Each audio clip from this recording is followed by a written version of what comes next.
Good afternoon, everyone, and welcome to your Missouri Supreme Court. In lieu of the traditional Thursday press avail that I have been holding on Thursday afternoons following session, in light of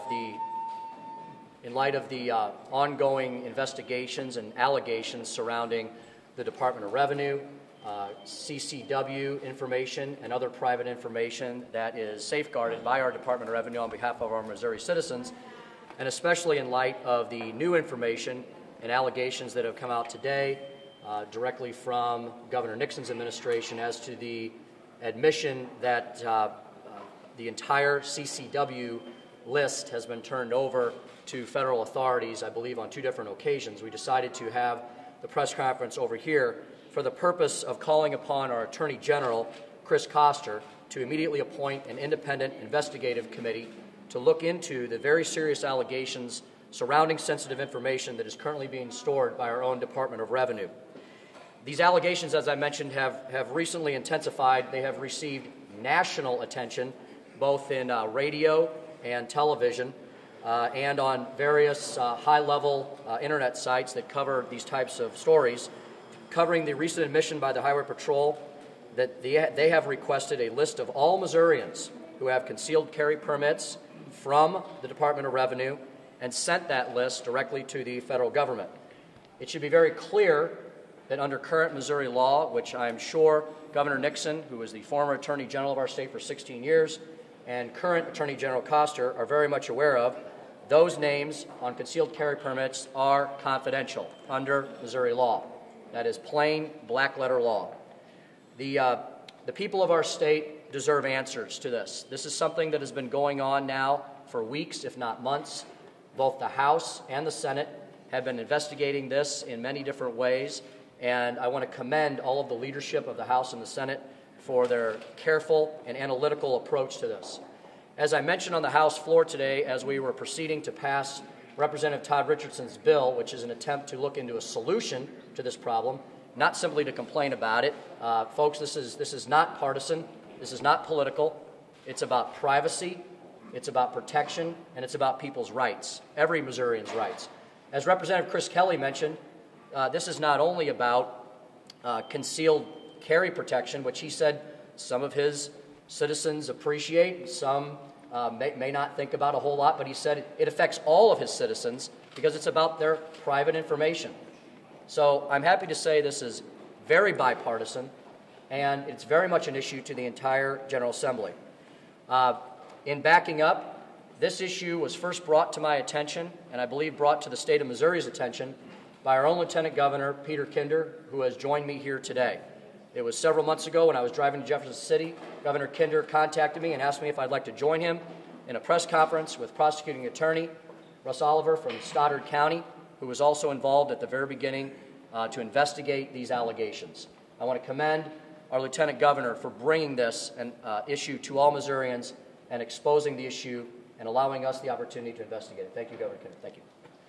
I also want to thank Mr. Oliver for proceeding in such a prompt fashion and for undertaking this as a private matter for a concerned citizen down in southeast Missouri. I want to commend all of the representatives in the chamber, many of them I mentioned on the House floor today, for coming up immediately, not just complaining about the problem, not just drawing attention to it, but coming up with some solutions.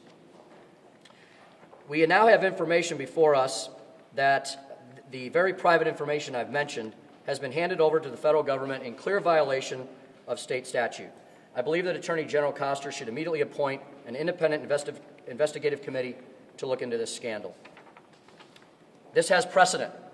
Current Governor Nixon appointed a team led by former Highway Patrol Superintendent Mel Fisher to look into questions regarding the Blunt administration's emails and potential violations of the Sunshine Law. We have many different issues to continue exploring here. Issues of government overreach, issues of non-transparency, issues of government accountability, issues of every Missourian's Second Amendment rights and every Missourian's privacy rights, no matter who you are and no matter where you reside. I believe the House has taken this issue in a very methodical and analytical way. We have not immediately jumped to conclusions. We haven't used this in any sort of partisan fashion. We have done what any good prosecuting attorney would. We have engaged in the discovery process. As a former prosecutor who protected victims and citizens for several years, I very much take these issues to heart. And the privacy rights of victims of crimes are very important to me. I believe that every Missourian has been a potential victim of a violation of their rights to privacy. And I'm wondering how far this might go. The further we dug into this issue, the more complicated it's become, the more questions have arose rather than answers. The bureaucrats behind this seem to be providing misinformation, disinformation, and anything but what we're trying to simply find here. Two things: the truth and a solution to this crisis. I call upon our governor. I'm happy that he came forward with the admission that he did today.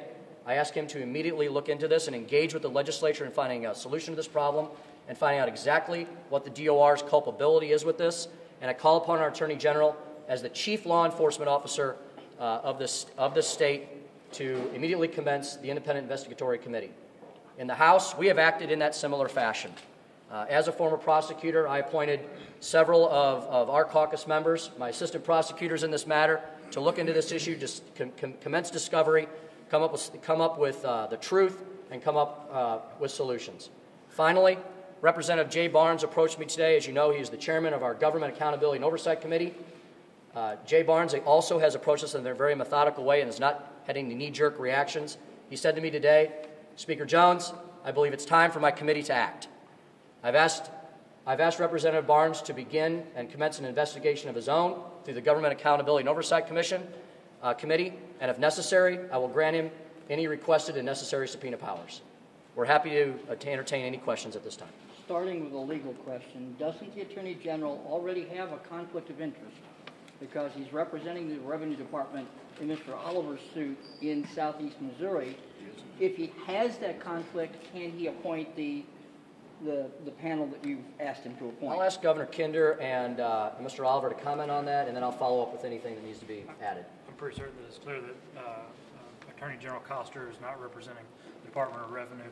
John Molenkamp, the Assistant Director, has been appointed as a special Assistant Attorney General, but he is not operating under the guise and the office of Chris Koster's office. You don't see any potential conflict? You think he could go ahead and act on the request the Speaker's made? I was only answering the question as to whether Chris Koster's office represents DOR in this matter, in which they don't, is my understanding. In the hearing today, Elizabeth? okay, in the hearing today, we heard that the first list was actually created before this new licensing system even went into effect, that they've had this ability to make this list for several years. It sounds like you're still tying it back to that issue of the scanning of documents. I guess, can you talk just a little bit about that relationship? Well, you know, I do think all these issues are intertwined, and shortly, either before or at the time I arrived in the legislature, the issue of the Federal Real ID Act was very much front and center in the legislature's minds. And if my memory is correct, and I know my history well, a majority, perhaps even a supermajority of Missouri's representatives and senators at that time pushed back against that federal intrusion, and we have declined to put the Real ID in effect. And I believe we actually have legislation on the books that says we will not implement such statute. So again, we have to really determine, what has the DOR done? Have they acted in contravention of state law? I believe there's a lot of information out there that suggests they very well may have. And now we have the extra added component of what the Highway Patrol has been doing, potentially in an improper way, with the CCW information turning over to the federal government. I'm very concerned that this may be a backdoor attempt to create the Eric Holder gun registry. Missourians are very much opposed to this type of federal overreach and intrusion. Under the Supremacy Clause, why does Missouri's, we're not going to do the Real ID law, have any impact? Doesn't the federal act take supremacy over whatever Missouri did? That's a great question. I believe the answer to that is it was optional upon the states to adopt and accept that. It was an opt-in, opt-out provision. So Missourians have obviously opted out. Speaker Jones, did you contact Attorney General Koster before deciding to stand here today and hold this news conference? You know, it's a very fluid situation. These facts are fast and moving, and the Attorney General and I have spoken on numerous occasions about, in a bipartisan way, about how to correct and fix the Second Injury Fund, about issues involving workers' compensation.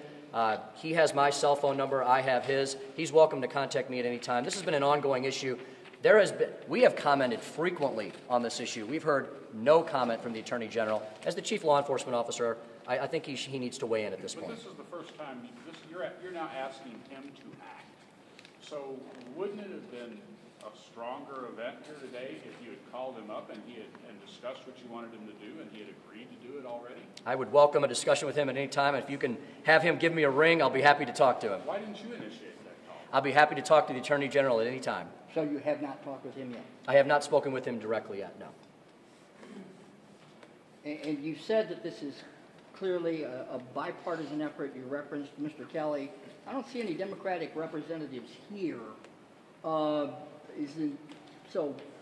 if people were looking at the pictures the TV folks are taking and see only Republicans, couldn't the public think that it really is a partisan thing? No, all the public has to do is look at the vote counts on the various bills we've passed this session and the bills we passed today. We passed 2 bills today regarding, this issue. I would direct the public to the House website at house.mo.gov. Look at the vote count on Representative Todd Richardson's bill. I believe that passed in an overwhelming bipartisan fashion. A second matter that we called upon the Attorney General was to act on was in the religious freedom case to appeal the misguided opinion on the contraception mandate, and that HCR was approved by the House again in an overwhelming bipartisan fashion. Many Democrats crossed over, so I would suggest you reach out to them. I'm sure they'd be happy to give you comment as to why they supported the Republican agenda on both these items. On that issue, the Attorney General's office just announced a second ago that they're not going to appeal. They're not going to listen to your HJR. What's your response to that? Well, if that's true, Eli, and I'll trust your very excellent reporting on that, if the Attorney General has unfortunately not decided to appeal something that was put into place by a supermajority of Missouri's representatives and senators, not once, not twice, not simply in a legislative session, but in a veto override that it was my honor to sign that bill into law as my first act as Speaker, I would say that's a very defining issue for Attorney General Koster as he seeks to obtain additional support from the people of Missouri over the next few years. I would note that I'm not bringing this up for any partisan purposes, but he announced yesterday that he's running for governor in 2016. And I think that perhaps before the governor starts a race that's 3.5 years from now, he should concentrate on the policy that's important to Missourians, not just the politics. That issue pulls off the charts of religious freedom and liberty, has everything to do with the First Amendment. That's really the end of the story. And I think now the people of the state of Missouri know where the Attorney General stands on religious freedoms and the First Amendment. I think that's a great issue for us to discuss as we move forward. But the judge said it was a supremacy clause issue. In her ruling, doesn't the supremacy clause trump whatever the Missouri legislature did on that religious freedom clause? You know, that's an excellent question. I addressed it on the floor today, but in case anybody missed it, I'll go through the legalities of this again. As I mentioned, that district court judge who was appointed by the current administration in the White House, she's an attorney, just like myself, just like Representative Todd Richardson, Jay Barnes, Governor Nixon, Attorney General Koster, and all the rest. And she wears the judicial robes, and that's the only difference, and she's human, and she can make mistakes. The mistake she made in this was a misapplication of the law to the facts. And the facts are that mandate, that what I believe unlawful, unconstitutional, violative mandate is based upon the regulations of HHS as promulgated by Sebelius. They were not in the original statute. So the original statute might have that supremacy law argument. I believe this is a total separate argument, a case to first impression because it's under the regulations. Attorney General Koster defended the first round of the lawsuit very vigorously and valiantly. I would have urged him to appeal. I asked him to appeal several times. He's chosen not to, and as I said, I think that's a defining moment. You would have preferred that he appealed and had the appeals court or even the Supreme Court either agree with the judge or agree with you on that supremacy clause? Yes, because I think it would have been possible for the Court of Appeals in our state to make a ruling similar to what a different district court judge did up in Michigan just a couple of weeks ago. A district court judge in Michigan, on behalf of the original founder of the Domino's pizza franchise, issued a restraining order preventing that law from going into effect. So all of the employers and the religious institutions in the state of Michigan, their religious freedoms and their First Amendment rights have been protected. Here in Missouri, They have not. I believe that case will eventually work its way up to the Supreme Court because it is a case of first impression. It's another attempt to dismantle a very unproductive and disastrous law, which is the Obamacare law, and I think we're a long way from home on that law being challenged from court. I think you'll see many more issues. One more question. Precedent. Yes, I want to speak to a precedent directly on point. About 15 years ago, a Democratic majority House and Senate did not trust Attorney General Nixon to defend our pro-life statutes that were under appeal. Some of you veteran news people will recall that that Democratic majority legislature entered into a special appropriation to hire outside appellate counsel to defend our law successfully, by the way, in the Eighth Circuit when the Attorney General would not do it. Perhaps this majority legislature will find, having found that the Attorney General has declined to do his job to defend our statute, will undertake to hire similar private counsel to vindicate the judgment of Missouri's elected representatives. Speaker Jones, if Attorney General Koster establishes the investigative committee you want, how quickly would you anticipate that he can get the investigation completed before you all leave town for the year? You know, I will leave that up to him. I will leave that up to his discretion. I think it's proper for him to engage in such. And the executive branch can always move much more quickly. They have a lot more flexibility. And I think instead of doing things like violating Missouri law on CCW permits and privacy information, I'd like to see the executive move in favor of Missouri's privacy rights and constitutional freedoms. And so I think he has the ability to do whatever he wishes. And the list involved was turned over to the Social Security Administration Office of Inspector General, ostensibly to double-check it to see if anybody with a mental disease had a concealed weapon permit. You're not supposed to have a gun if you're mentally ill, or if someone who is on disability for a mental illness had fraudulently lied about getting a concealed weapon permit. Why isn't that a good idea to keep guns out of the hands of people with well, because apparently what they did is still in contravention of state law. And how about the bureaucrats checking with the people's voice before they continue to do things on their own? Because obviously their judgment has been misguided. Thank you all very much. Thank you for coming here today.